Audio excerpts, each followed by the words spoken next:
Welcome बच्चों। मैं the teacher of Bihar history makers में आपका स्वागत है। मैं ब्रजेश कुमार, प्रभारी प्रधानाध्यापक प्राथमिक उच्च माध्यमिक विद्यालय आकाशपुर, आपके बीच क्लास 10 का चैप्टर 2 केमिस्ट्री का चैप्टर 2 अम्ल क्षारक एवं लवण एसिड बेस एंड साल्ट्स के बारे में अध्ययन करेंगे। यह मेरा पार्ट 1 वीडियो है। सबसे पहले हम लोग जानेंगे कि अम्ल क्या है, एसिड किसे कहते हैं। तो अम्ल वह पदार्थ है जो स्वाद में खट्टा होता है, अर्थात अम्ल का स्वाद जो है खट्टा होता है। दूसरा, ये नीले लिटमस को लाल में बदलता है। जब हम अम्ल को एक नीले लिटमस पत्र के साथ अगर हम संपर्क में लाते हैं तो उसका कलर जो है वो लाल हो जाता है। तीसरा पॉइंट होगा कि ये जलीय विलयन में हाइड्रोजन आयन देता है, अर्थात जब हम अम्ल का जलीय विलयन बनाते हैं और उसको आयनिक करते हैं तो हाइड्रोजन प्लस आयन देता है। उसके बाद चौथा पॉइंट हमारा होगा कि एसिड यानी अम्ल जो है लैटिन भाषा से लिया गया है और लैटिन भाषा में अम्ल का एसिड का अर्थ होता है खट्टा। तो ये सभी हमारे अम्ल के बारे में जानकारी हुआ। और सब अब इसके बाद हम आएंगे कि अम्ल के कितने प्रकार होते हैं, अर्थात अम्ल कितने प्रकार का होता है। तो अम्ल के मुख्य 4 प्रकार होते हैं। पहला जो है वह है प्रबल एसिड, प्रबल अम्ल यानी स्ट्रॉन्ग एसिड। तो स्ट्रॉन्ग एसिड का मतलब होता है कि वह अम्ल जिसका जलीय विलयन पूर्ण रूप से आयनित होता है, प्रबल अम्ल कहलाता है। अर्थात जब हम किसी जल के जब किसी हम अम्ल के जलीय विलयन को आयनित करते हैं तो पूरा के पूरा वह जो है आयन में कन्वर्ट होता है। तो इस तरह के अम्ल को स्ट्रॉन्ग एसिड कहते हैं।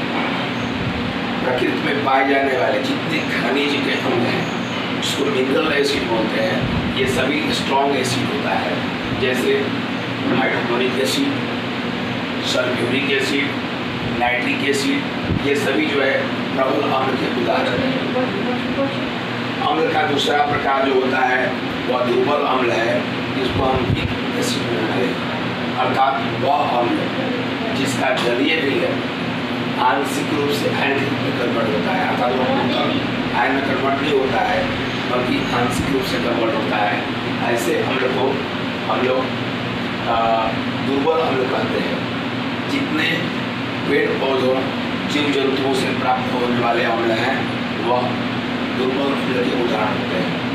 तो दुर्बल अम्ल में हमारा आता है फार्मिक एसिड, जिसका सूत्र होता है HCOOH, acetic acid CH3COOH, lactic acid जो हमारे मिल्क में दूध में पाया जाता है, और ऑक्जेलिक एसिड। ये सभी जो है नेचुरल एसिड हैं और ऐसे अम्ल दुर्बल अम्ल के उदाहरण होते हैं। तीसरे तरह के जो अम्ल है उसे हम सांद्र अम्ल कहते हैं। सांद्र अम्ल वह अम्ल है जिसमें अम्ल की मात्रा अधिक होता है और जल की मात्रा कम होता है। अर्थात जिस अम्ल में अम्ल की मात्रा अधिक और जल की मात्रा कम हो उसे हम लोग सांद्र अम्ल कहते हैं। तनु अम्ल वह अम्ल जिसमें अम्ल की मात्रा कम हो और जल की मात्रा अधिक हो उसे हम लोग तनु अम्ल कहते हैं। तो इस प्रकार अम्ल के ये 4 प्रकार हो गए। अब हम लोग नेक्स्ट पॉइंट्स बेस के बारे में अध्ययन करेंगे। बेस का मतलब होता है क्षारक। बेस का मतलब होता है क्षारक। बेस का अब आप दूसरा टॉपिक्स क्षारक के बारे में अध्ययन करेंगे। क्षारक को अंग्रेजी में बेस कहते हैं। क्षारक को अंग्रेजी में बेस कहते हैं।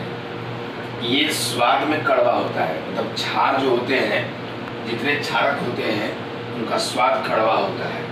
और जब हम क्षार को लाल लिटमस पत्र के संपर्क में लाते हैं तो ये नीले रंग में कन्वर्ट होता है, अर्थात यह लाल लिटमस पत्र को नीले रंग में कन्वर्ट करता है। और तीसरा पॉइंट है कि जब हम इसके जलीय विलयन को आयन में कन्वर्ट करते हैं तो यह हाइड्रोक्सिल आयन देता है, मतलब OH आयन प्रदान करता है, हाइड्रोक्सिल आयन। अब क्षार के प्रकार, टाइप्स ऑफ बेस। क्षार के दो प्रकार होते हैं। पहला प्रकार होता है प्रबल क्षार, मतलब स्ट्रॉन्ग बेस, अर्थात वह क्षारक जिसका जलीय विलयन पूर्णतः आयन में कन्वर्ट होता है, ऐसे क्षारक को प्रबल क्षारक बोलते हैं, स्ट्रॉन्ग बेस कहते हैं। जैसे सोडियम हाइड्रोक्साइड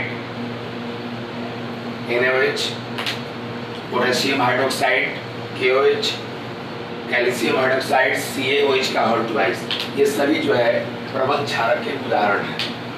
अब क्षारक के दूसरा प्रकार होता है दुर्बल क्षारक, मतलब वीक बेस, अर्थात वह क्षार जिसका जलीय विलयन आंशिक रूप से आयनित होकर के आंशिक रूप से आयनित होता है, ऐसे क्षारक को दुर्बल क्षारक कहते हैं। जैसे अमोनियम हाइड्रोक्साइड NaNH4OH। अब हम जानेंगे क्षार किसे कहते हैं, जिसको अंग्रेजी में अल्कली कहते हैं। तो क्षार का मतलब होता है वह क्षारक, मतलब वह बेस जो जल में घुलनशील होता है, अर्थात जल में घुलनशील होने वाले क्षारक को हम क्षार कहते हैं, अल्कली कहते हैं। अब तीसरा पॉइंट लवण का है। लवण किसे कहते हैं? तो जब अम्ल और क्षारक परस्पर अभिक्रिया करते हैं तो लवण का निर्माण होता है। जैसे अगर हम अम्ल की बात करें, अगर HCl की अभिक्रिया, हम HCl की अभिक्रिया सोडियम हाइड्रोक्साइड से करते हैं, NaOH से करते हैं, मैंने HCl की अभिक्रिया हम NaOH से करते हैं, तो यहाँ पर Na सोडियम जो है वह Cl से अभिक्रिया करके NaCl बनाता है, जिसको हम सोडियम क्लोराइड बोलते हैं, और OH H के साथ संपर्क करके जल का निर्माण करता है, इसको H2 कहते हैं।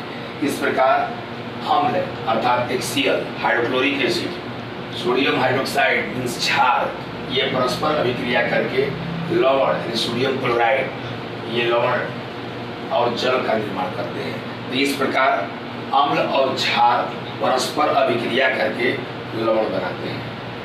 अब आगे हम लोग जानेंगे कि सूचक किसे कहते हैं, सूचक क्या है, इंडिकेटर्स किसे कहते हैं, अर्थात वह पदार्थ जो अपने रंग और गंध के परिवर्तन से किसी पदार्थ में उपस्थित अम्ल और क्षारक को सूचित करता है, ऐसे पदार्थ को सूचक कहते हैं। अर्थात सूचक वह पदार्थ है जो किसी अम्ल और क्षारक में, जो किसी पदार्थ में उपस्थित या जो किसी विलयन में उपस्थित अम्ल और क्षारक को दर्शाता है, अपने रंग और गंध को परिवर्तन करके। अब आगे हम जानेंगे कि सूचक के कितने प्रकार होते हैं। तो सूचक के 3 प्रकार होते हैं, प्राकृतिक सूचक, कृत्रिम सूचक, गंधीय सूचक।